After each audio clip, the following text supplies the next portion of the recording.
We're going to watch a clip from President Obama where he says that there are some Muslims who are starting to embrace a hateful ideology, or he accuses ISIS of having a hateful ideology.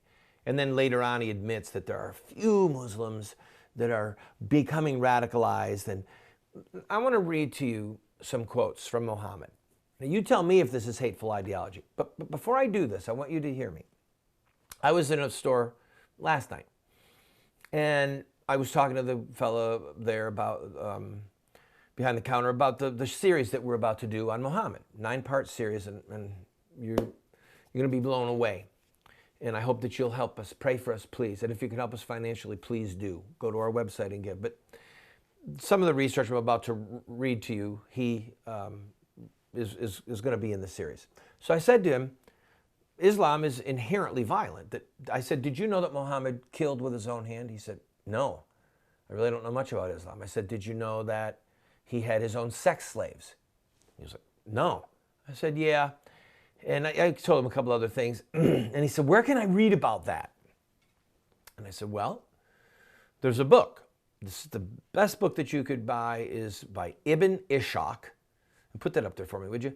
Ibn Ishaq, The Life of Muhammad. And I said, and it's translated by this French man, Giuliani, or however you pronounce his name, I apologize.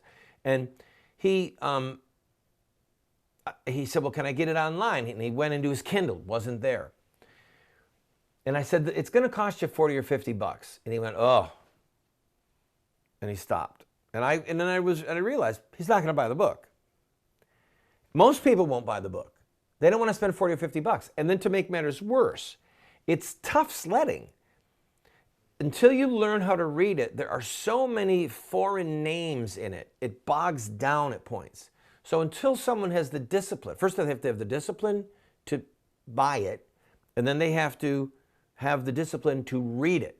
But the things that I'm about to read to you, they're all right there. They're all right there. You can go online and there's search engines that are all hadith. There's sites that are dedicated completely to Muhammad's words. You just have to spend the time to do it.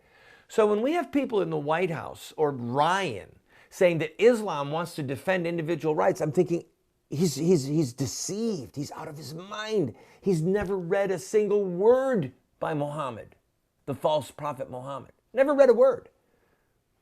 I've devoted the last 10 years of my life, large portions of the last 10 years of my life, to studying Islam, to studying Muhammad. Getting a master's degree in international terrorism where I focused on Muslim terrorism. This stuff is there. You can find it. Let me read to you. All right, you tell me if this is hateful ideology. You tell me if this sounds, Speaker Ryan, like this is somebody who wants to defend individual rights. This is from the lips of Muhammad.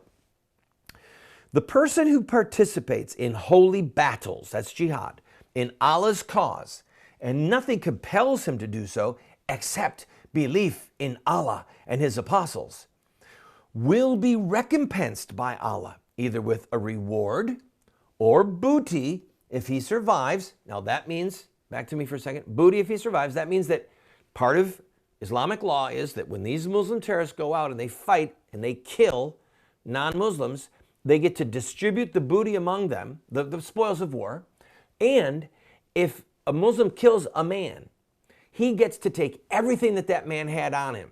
He can have his horse, he can have his sword, his shield. If he's got a really expensive crown on his head, jewels in it, the guy who killed him gets that. So this is quite an inspiration. This is how Allah rewards the jihadist, or will be admitted to paradise if he is killed in the battle as a martyr. Had I not found it difficult for my followers, then I would not remain behind any army unit going out for jihad. And I would have loved to be martyred in Allah's cause, and then made alive again, and then martyred, and then made alive, and then again martyred in his cause. This is Muhammad. These are the words of the founder of Islam. These are Muhammad's words. Ali, here's Ali's words. Ali was his son-in-law, the fourth caliph, the fourth successor. This is what Ali said, probably the closest person to him in that life. Ali said, Allah's messenger was sent with 5 swords. A sword for the polytheists, a sword for the Christians and Jews, a sword for hypocrites, a sword for rebels, and a sword for apostates. That's a summary of a hadith of Ali quoted by ISIS. Okay? These are Ali's words quoted by ISIS. This is his son-in-law saying, look, this is who Muhammad was. Allah sent him with 5 swords. This is how Islam was spread. And ISIS says, yeah, this is what the holy texts say. We believe it.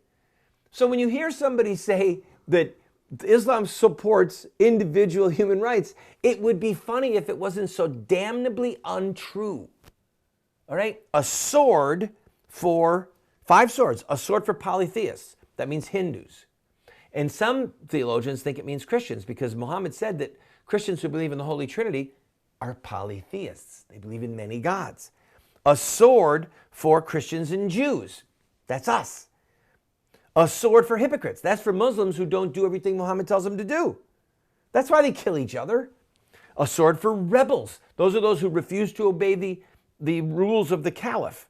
And then finally, a sword for apostates. If you're a Muslim and you leave, you become a Christian, you're dead.